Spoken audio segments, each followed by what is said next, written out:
tudo bem com vocês? Saúde e paz para todo mundo. Hoje nós vamos ter a nossa primeira videoaula e nós vamos recordar um pouco o primeiro bimestre, onde nós falamos de renascimento e humanismo. Então, o que foi o humanismo? O humanismo foi no final da Idade Média e a estrutura feudal ela já estava completamente desgastada.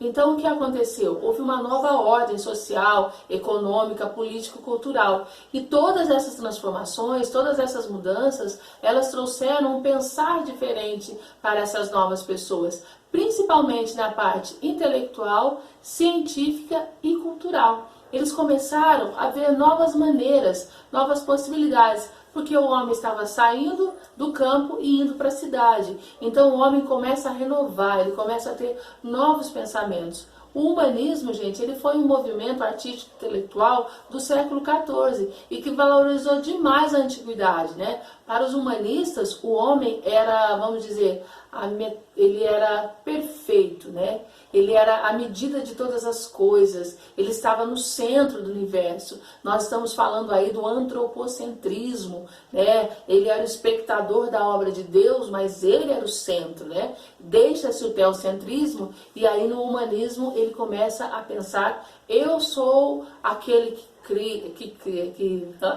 aquele que faz tudo, né? E quais foram essas artes? Então, através de suas obras, os intelectuais e artistas, eles passaram então a explorar diversas relações. Eles começaram a explorar a figura humana, eles começaram a explorar a perfeição, a beleza, a verdade da beleza, né? Eles cultuavam a perfeição. E de onde eles tiraram isso? Exatamente lá atrás, lá do período clássico, né? Do período clássico das palavras que a gente pode dizer da antiguidade clássica, do grego romano.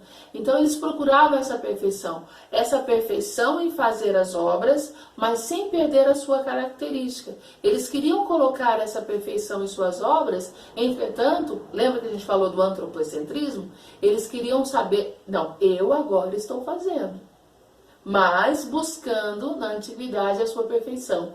Uma técnica, né, uma das técnicas usadas nesse período do humanismo é a perspectiva de ponto e fuga, né, também chamada de perspectiva renascentista. Lembra que nós estamos falando do humanismo e do renascimento? Então, essa foi uma das características da pintura desenvolvida durante o movimento humanista, né? Vamos dizer assim, eles estavam proporcionando a simetria, a profundidade das obras. Vocês podem observar aqui, nessa obra que nós temos, né, que a gente tem a obra, né, a pintura, mas quando nós olhamos a perspectiva, o ponto, né, que a gente fala, o ponto de fuga, a gente encontra bem aqui. A partir daqui, nós conseguimos ter uma simetria de todo o acontecer. Você consegue compreender a pintura através do ponto onde o artista quer que você olhe com mais delicadeza para compreender. Isso foi muito importante nesse período. Como eu falei para vocês, era um período de transformação, interesses, inspirações dos artistas, né? As esculturas, as pinturas agora, elas apresentavam altíssimo graus de detalhes. A gente pode ver aqui nessa obra de Moisés, de Michelangelo, o grau de detalhes, né? Nas expressões faciais, nas proporções humanas. Então, se você pegasse uma obra como essa, né, de Michelangelo, e colocasse um homem do lado, você veria realmente a perfeição, né, essa coisa, essa beleza, né, estética que nós conseguimos ver. Então, essa escultura, como eu falei, ela é de 1513.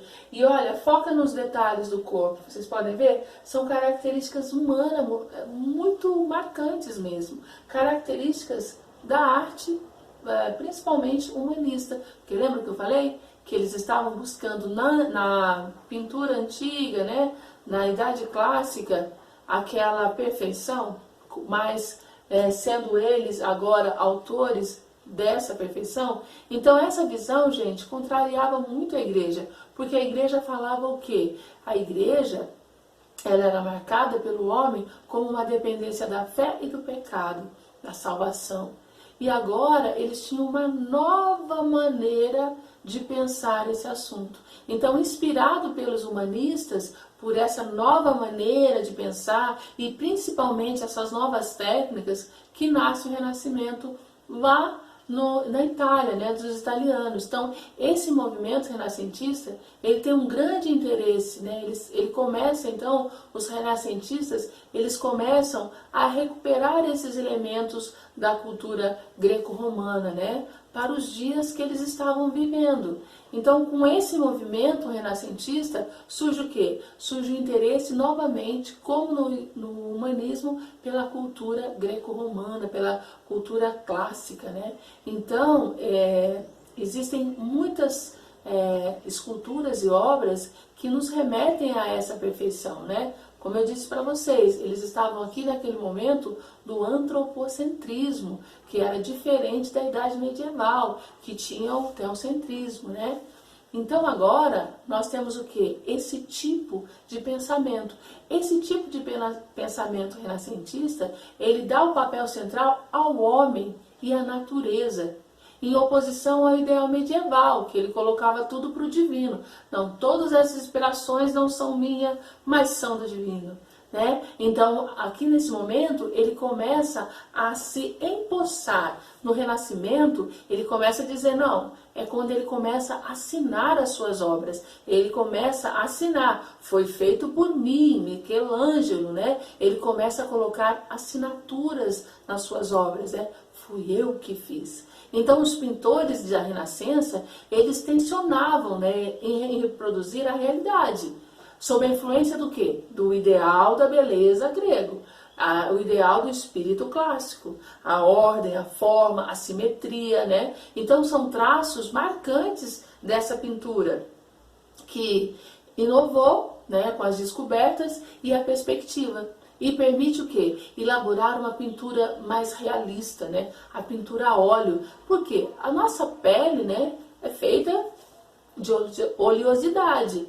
Então, nas pinturas antigas, que eu vou mostrar aqui para vocês, não mostrava esse vigor. E aí, quando o homem, nessas novas técnicas, como eu estou falando, do humanismo, do renascimento, ele começa a descobrir novas técnicas, ele também descobre a tinta a óleo. E com a tinta a óleo, ele consegue dar uma perfeição às suas obras. Ele consegue fazer, vou me utilizar aqui do quadro mais famoso, né, do mundo, né, quem não conhece a Mona Lisa, né, 1503, 1505. Vocês podem observar que ela está com uma pele sedosa, vamos dizer assim, né, com uma pele radiante, não tem problema, não tem conta para pagar, linda, né?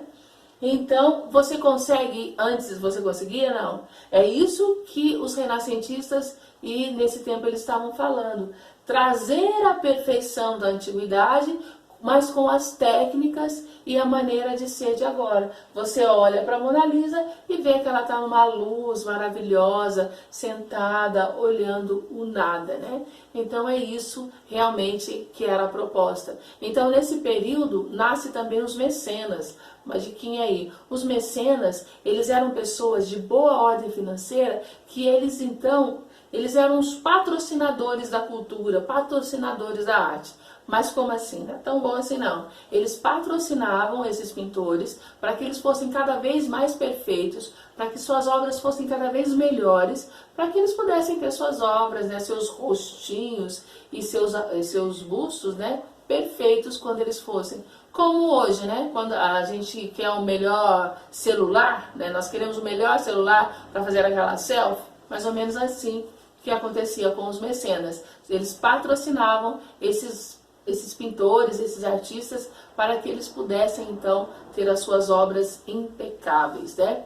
Pintores desse período, gente, Giotto, aqui nós temos uma obra, né? Vocês podem ver que ele dava para os santos uma aparência mais humana, não era mais aqueles santos estáticos, mas agora era um santo humano, que a gente poderia sentir.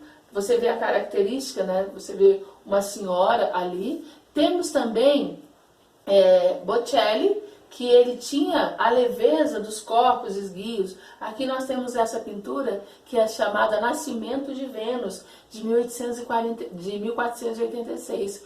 E aqui a gente vê toda a leveza, toda a expressividade, parece que ela está flutuando, né?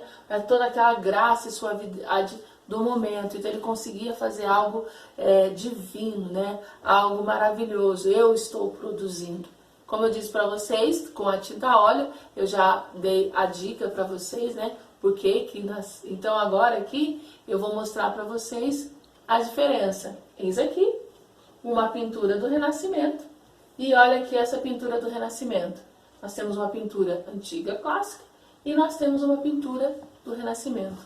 Olha essa Mona, que perfeição! Você consegue ver ela até ruborizada, né? Vermelhinha, com os olhos todos lindos, né? Pensando essa boca rosinha. Então você consegue ter uma naturalidade, você consegue ver a beleza e vocês conseguem ver a diferença dos períodos, né? Você está vendo aqui no Renascimento a perfeição do clássico, mas olha a diferença. Bom, alunos, nós temos também dentro do Renascimento alguns pontos, que são 4.